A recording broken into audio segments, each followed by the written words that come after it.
ایک ہوتا ہے مناظرہ، علمی گفتگو کے جو لوازمات، جو آداب ہیں وہ پورے کیے جاتے ہیں۔ اس سے آگے کی ایک اور چیز ہے، وہ ہے مباہلہ۔ مباہلہ کیا ہوتا ہے؟ مباہلہ یہ ہوتا ہے کہ فریقین جمع ہوں اور وہ یہ گفتگو کریں، میں حق پر ہوں اور تم باطل پر ہو تو خدا تمہیں ہلاک کرے، دوسرا بھی اسی طرح کہتا ہے۔ آج تک کسی بھی نبی علیہ السلام نے مباہلہ نہیں فرمایا۔ نبی اکرم علیہ السلام واحد ہستی تھے کہ جو مباہلے کے لیے تیار ہوئے۔ مباہلہ کیا جاتا ہے یقینی باتوں میں، یعنی نصارہ جو ہے ان کی جو مذمت بیان کی جا رہی تھی وہ کئی اعتبارات سے کی جا رہی تھی۔ مثلا ایک تو یہ کہ وہ حضرت سیدنا عیسیٰ علی نبینا علیہ السلام کو خدا کہتے ہیں، یہ بداہتاً باطل بات ہے، غلط بات ہے۔ وہ مخلوق ہیں، اللہ کے بنائے ہوئے ہیں، وہ خدا نہیں ہیں بلکہ اللہ کے بندے ہیں۔ تو یہ ایک یقینی موقف تھا۔ تو علماء نے یہ لکھا کہ مباہلہ جو ہوتا ہے وہ یقینی بات پر ہو سکتا ہے، ظنی باتوں پر مباہلہ نہیں ہو سکتا۔ اب ظنی اور غیر ظنی کا جو معاملہ ہے اس کو اس بات سے سمجھیے کہ مسح کرنا فرض ہے، وضو کے اندر مسح کرنا فرض ہے۔ اب احناف کے یہاں جو حنفی ہیں، امام اعظم ابو حنیفہ رضی اللہ تعالیٰ عنہ کو فالو کرنے والے ہیں، ان کے یہاں چوتھائی سر کا، کم از کم چوتھائی سر کا مسح یہ فرض ہے۔ امام شافعی رضی اللہ تعالیٰ عنہ کے نزدیک ایک بال کا بھی اگر مسح کر لیا تو مسح ہو جائے گا۔ اب مسح کی جو مقدار ہے یہ اب یقینی مسئلہ نہیں ہے، اس میں ائمہ مجتہدین کا اختلاف ہے۔ جہاں ائمہ مجتہدین کا اختلاف ہو ان مسائل کو ظنی مسائل کہا جاتا ہے۔ شریعت میں بڑا اعتدال ہے۔ بات یہ ہے کہ امام اعظم ابو حنیفہ ہوں، امام شافعی ہوں، امام مالک ہوں، امام احمد بن حنبل ہوں، چاروں جو ائمہ ہیں یہ حق پر ہیں، یہ راہ ثواب پر ہیں۔ انہوں نے، یہ مجتہدین تھے، اس علمی درجے پر پہنچے ہوئے تھے کہ جو بڑا ہی بلند درجہ ہوتا ہے، وہ ہر ایک کو نصیب نہیں ہوتا۔ انہوں نے اپنے قواعد کی روشنی میں، اصولوں کی روشنی میں احکام کا استنباط کیا، اور احکام کا استنباط کرتے ہوئے نیک نیتی کے ساتھ، فن کے یہ امام تھے، قرآن پر ان کی گہری نظر تھی، احادیث پر گہری نظر تھی، عربی لغت پر گہری نظر تھی، اجتہاد کی تمام تر شرائط ان میں پائی جاتی تھی۔ تو انہوں نے مختلف مسائل میں اپنی رائے قائم کی جو دیگر ائمہ سے مختلف رہی۔ یعنی امام اعظم کی جو رائے ہے بہت ساری باتوں میں امام شافعی سے موافقت نہیں ہے، امام احمد بن حنبل سے موافقت نہیں ہے، امام مالک سے موافقت نہیں ہے، یوں ہی بقیہ جو تینوں امام ہیں ان کا معاملہ ہے۔ لیکن ماجرا یہ ہے کہ کہیں بھی اناد نہیں ہے، کہیں بھی مطلب کہ یہ نہیں ہے کہ کوئی تکا لگایا ہو اور جناب مسئلہ اخذ کر لیا، نہیں، یہ لوگ علم کے اعلیٰ ترین درجے پر فائز تھے۔ تو اب ان کا جو بھی پیروکار ہے، امام شافعی رضی اللہ تعالیٰ عنہ یا امام احمد بن حنبل رضی اللہ تعالیٰ عنہ یا امام مالک رضی اللہ عنہ کی کوئی پیروی کرتا ہے مسائل کے اندر، وہ حق پر ہے، نہ وہ گمراہ ہے نہ اس کو غلط کہا جائے گا۔ عملی مسائل کے اندر وہ بالکل صحیح ہے۔ اسی طریقے سے معاملہ اعتقادات کا ہے۔ اعتقادات کے اندر بھی اشعری اور ماتوریدی یہ دو امام ہیں، اور ان کا صرف 8 باتوں میں بہت ہی جزوی طور پر اختلاف ہے، ورنہ اہل سنت کے اندر اعتقادات کا کوئی اختلاف نہیں ہے۔ تو کوئی اشعری ہو، ماتوریدی ہو، دونوں ہی حق پر ہیں۔ تو بات یہ ہے کہ گمراہیت کہاں شروع ہوتی ہے؟ گمراہیت وہاں شروع ہوتی ہے ایک شخص جس کو کچھ آتا جاتا نہ ہو اور وہ آ کے دین کی تشریح کرنا شروع کر دے، اس کی جو خواہشات نفسانیہ ہیں وہ اصول ہوں، وہ ضابطے ہوں، جس کو وہ آسان سمجھے، جس کو وہ شہرت کا ذریعہ سمجھے، جس کو وہ دولت کا ذریعہ سمجھے، جس کو وہ حکام کی توجہ کا ذریعہ سمجھے، اس کی بنا پر وہ مسائل میں ہیر پھیر کرتا رہے، اور پھر یہ کہے کہ جی میں بھی تو اختلاف کر سکتا ہوں۔ کہاں تم، کہاں پدی کا شوربہ، ہیں کہاں تم اور کہاں امام اعظم، کہاں امام شافعی، کہاں امام مالک، کہاں امام احمد بن حنبل؟ تو بات یہ ہے کہ وہ الگ افراد تھے۔ امام احمد بن حنبل رضی اللہ تعالیٰ عنہ کی کیا شان تھی کہ خلق قرآن کے مسئلے کے اندر حاکم وقت ان کا مخالف ہے، آپ کو قید کیا جاتا ہے، گدھے پر بٹھا کر بغداد کی گلیوں میں گھمایا جاتا ہے، اور یہ مرد حق ہے کہ اعلان کرتے ہیں جو نہیں جانتا وہ بھی جان لے کہ میں احمد بن حنبل ہوں اور میرا یہ عقیدہ ہے، میرا یہ نظریہ ہے۔ امام اعظم ابو حنیفہ رضی اللہ تعالیٰ عنہ، آپ کا وصال جیل میں ہوا، حاکم وقت نے آپ کو بڑا مجبور کیا کہ آپ منصب پر آ جائیں، قاضی القضات بن جائیں، آپ چیف جسٹس بن جائیں، لیکن امام اعظم ابو حنیفہ رضی اللہ تعالیٰ عنہ جانتے تھے کہ اس منصب پہ آ کے میں کچھ معاملات ایسے ہیں جو نہیں کر سکتا، آپ نے وہ عہدہ قبول نہ کیا۔ تو بات یہ ہے کہ اللہ کے لیے علم کی خدمت کرنے والے اور ہوتے ہیں، شہرت کے لیے، دنیا کے لیے، منصب کے لیے خدمت کرنے والے اور ہوتے ہیں، اور دونوں میں بڑا تضاد پایا جاتا ہے۔ تو ضمنی جو باتیں ہیں، بہت ساری باتیں ضمنی ہوتی ہیں، ضمنی باتوں میں ائمہ مجتہدین کا اختلاف رہا ہے، مباہلہ ضمنی باتوں میں نہیں ہوتا، صرف یقینی باتوں میں ہوتا ہے۔ آگے چلتے ہیں، ہمارا جو اگلا موضوع ہے اس کی طرف بڑھتے ہیں۔ جس آیت مبارکہ کا ہم نے انتخاب کیا، یہ آیت مبارکہ ہے سورہ آل عمران کی آیت نمبر 61۔ اس سے پہلے کیا آیت مبارکہ ہیں؟ اس سے پہلے اللہ رب العزت ارشاد فرما رہا ہے کہ حضرت عیسیٰ علیہ السلام کی جو مثال ہے حضرت آدم علیہ السلام کی طرح ہے، وہ بھی بغیر باپ کے پیدا ہوئے۔ اگر تم اس بنا پر حضرت عیسیٰ علیہ السلام کو خدا مانتے ہو کہ بغیر باپ کے واسطے کے پیدا ہوئے، تو پھر حضرت آدم علیہ السلام کو کیوں نہیں مانتے؟ تو حضرت آدم علیہ السلام تو اللہ کے ہاں حضرت عیسیٰ علیہ السلام کی طرح ہیں کہ انہیں اللہ تعالیٰ نے بغیر باپ کے واسطے کے پیدا کیا، اور حضرت عیسیٰ علیہ السلام کو بھی اللہ تعالیٰ نے بغیر باپ کے واسطے کے پیدا کیا۔ فرمایا خلقہ من تراب، حضرت آدم علیہ السلام کو اللہ تعالیٰ نے مٹی سے پیدا فرمایا، ثم قال له کن فیکون، اور انہیں کن کہا تو وہ ہو گئے۔ الحق من ربک، حق یہی ہے جو تمہارے رب کی طرف سے بیان ہوتا ہے۔ فلا تکن من الممترین، اے سننے والے شک میں نہ پڑ جا اور وہم میں نہ پڑ جا۔ تو پیچھے بات یہ ہو رہی ہے کہ حضرت سیدنا عیسیٰ روح اللہ علی نبینا و علیہ الصلاۃ والسلام، نصارہ ان کے حوالے سے اس بحث میں پڑھتے تھے کہ یہ خدا ہیں اور مختلف قسم کے دلائل دیا کرتے تھے۔ تو اللہ رب العزت نے اس آیت مبارکہ میں ان کا رد بیان فرمایا کہ وہ خدا نہیں ہیں۔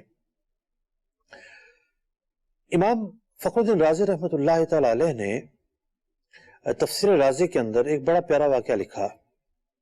کہا کہ میں ایک مرتبہ خوارزم گیا، وہاں ایک نصرانی سے میری گفتگو ہوئی، مناظرہ ہوا۔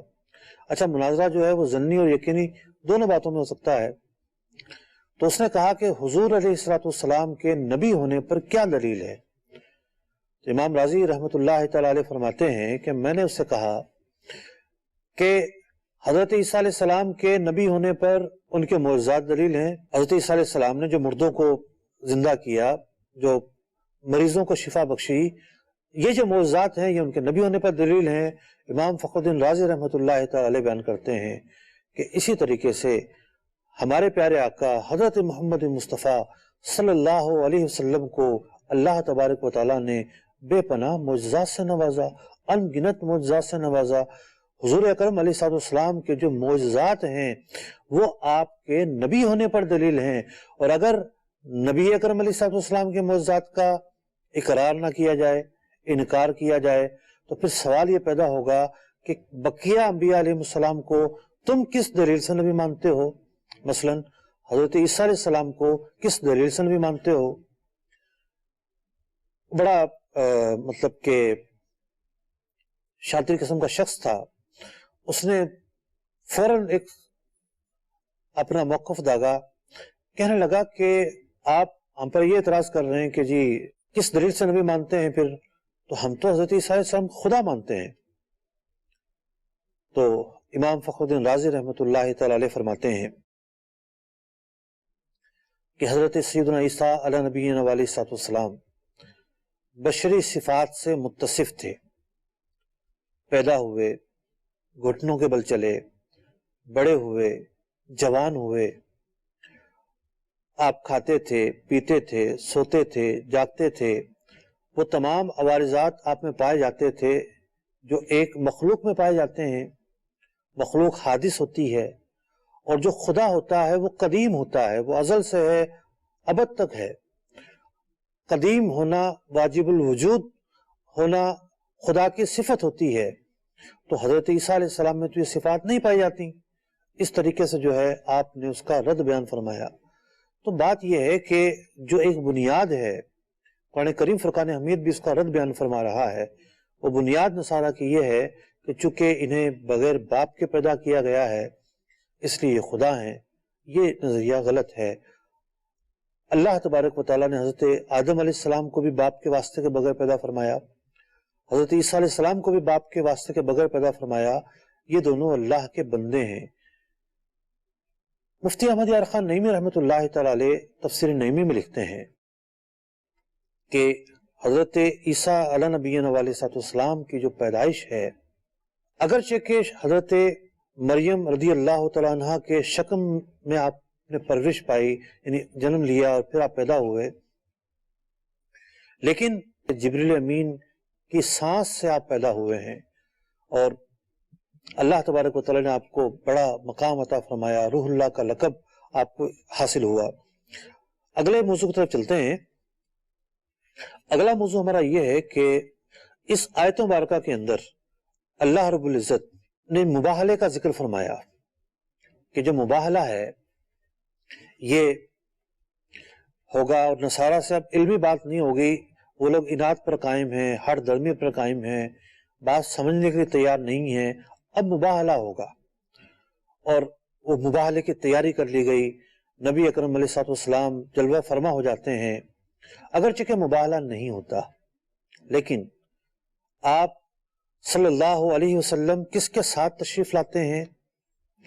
آپ کے ساتھ حسنین کریمین ہیں، حضرت فاطمہ الزہرا ہے، حضرت علی المرتضیٰ رضی اللہ تعالیٰ عنہ ہیں. یہ کل ملا کے 5 افراد ہیں. اسی واقعے کے پس منظر میں ان حضرات کو پنجتن پاک کہا جاتا ہے. یعنی یہ جو ہے وہ مباہلے کے لیے آئے ہیں. اور حضور علیہ السلام نے جو آیت پڑھ کر بتائی کہ اللہ تعالیٰ نے یہ کہا ہے ندعو ابناءنا، ہم اپنے بچوں کو لے کر آئیں گے، تو حسنین آپ کے بچے ہیں.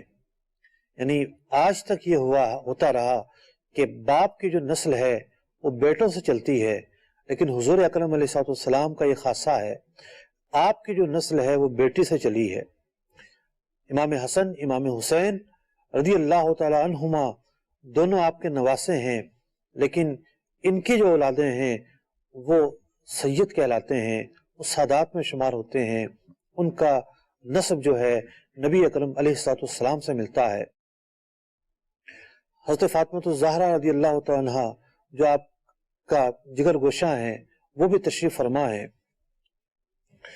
تو یہ شرف انہیں حاصل ہوا کہ قرآن پاک نے ان کے مقام اور مرتبے کو ظاہر کیا، اور نصارہ بھی انہیں دیکھ کے ٹھٹر گئے، پیچھے ہٹ گئے، ہیبت طاری ہو گئی کہ یہ جو چہرے ہیں یہ چہرے ایسے ہیں کہ جو اگر پہاڑ کے لیے بھی دعا کریں تو پہاڑ اپنی جگہ کو چھوڑ دے گا.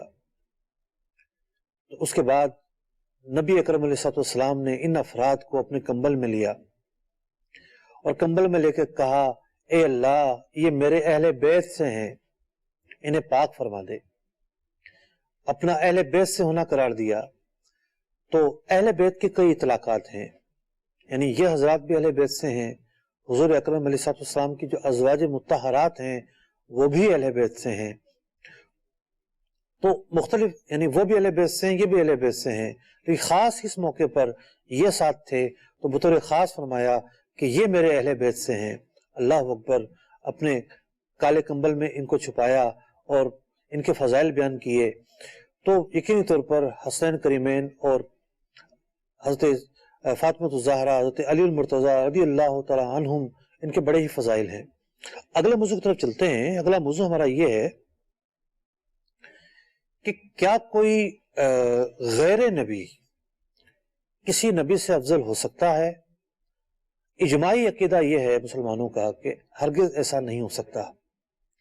یعنی کوئی بھی صحابی ہو، خواہ حضرت علی المرتضیٰ رضی اللہ تعالیٰ عنہ ہوں، کسی بھی نبی سے افضل نہیں ہو سکتے. نہ ہی نبی اکرم علیہ السلام سے افضل ہیں، اور نہ ہی جو بقایا جو انبیاء سابقین ہیں ان سے بھی آپ افضل نہیں ہیں. انبیاء علیہ السلام مخلوق میں سب سے افضل ہیں. اب بات یہ ہے کہ یہ بات پیدا کہاں سے ہوئی؟ یہ جو گفتگو تھی اس کا سارے بحث سے کیا تعلق ہے؟ ایک تعلق ہے، میں سمجھاتا ہوں. دیکھیے آیت مبارکہ میں کیا فرمایا گیا کہ تعالو، آ جاؤ، ندعو ابناءنا و ابناءکم، تم اپنے بچوں کو لے آؤ، ہم اپنے بچوں کو لے آتے ہیں. ونساءنا و نساءکم، اپنی عورتوں کو لے آؤ، ہم اپنی عورتوں کو لے آتے ہیں. اب بچوں میں کون آیا؟ حسنین کریمین. بچوں میں لے لیں یا عورتوں میں لے لیں، حضرت فاطمہ الزہرا. حضرت علی المرتضیٰ جو ہیں نہ آپ کی اولاد میں ہیں، نہ ان کا شمار نساء میں ہو سکتا ہے کہ وہ مرد ہیں. اب ایک ہی لفظ بچتا ہے، وہ لفظ کیا بچتا ہے؟ وَأَنفُسَنَا وَأَنفُسَكُمْ، اور ہم اپنی جانوں کو لے کر آئیں گے، تم اپنی جانوں کو لے کر آئیں. تو بعض لوگوں نے یہ استدلال کیا کہ حضرت علی المرتضیٰ کرم اللہ وجہہ الکریم، ان کا شمار ابنا میں تو ہوتا نہیں ہے، اولاد میں ہوتا نہیں ہے، نساء میں ہوتا نہیں ہے، باقی رہ گیا ایک لفظ انفسنا، ہم اپنی جانوں کو لے کر آتے ہیں. تو گویا کہ حضور نے صرف اپنے آپ، حضور اپنے آپ ہی نہیں آئے بلکہ حضرت علی بھی ساتھ آئے. تو حضرت علی کے لیے لفظ انفسنا استعمال ہوا، یعنی گویا کہ وہ نفس حضور ہیں، اور حضور علیہ السلام اور حضرت علی میں کوئی فرق نہیں ہے. یہ ایک استدلال کیا گیا، یہ استدلال باطل ہے. یہ استدلال کئی اعتبارات سے باطل ہے. پہلی وجہ تو یہ ہے کہ حضرت علی المرتضیٰ کرم اللہ وجہ الکریم ابنا ہی میں داخل ہیں، اولاد ہی میں داخل ہیں. کہ ایک جو لفظ استعمال ہوتا ہے اس لفظ کے کئی پس منظر ہوتے ہیں. حقیقی معنی ہوتا ہے، ایک مجازی معنی ہوتا ہے. ہمارے عرف کے اندر جو داماد ہے اس کو بھی اولاد میں شمار کیا جاتا ہے، اپنے بچوں میں شمار کیا جاتا ہے.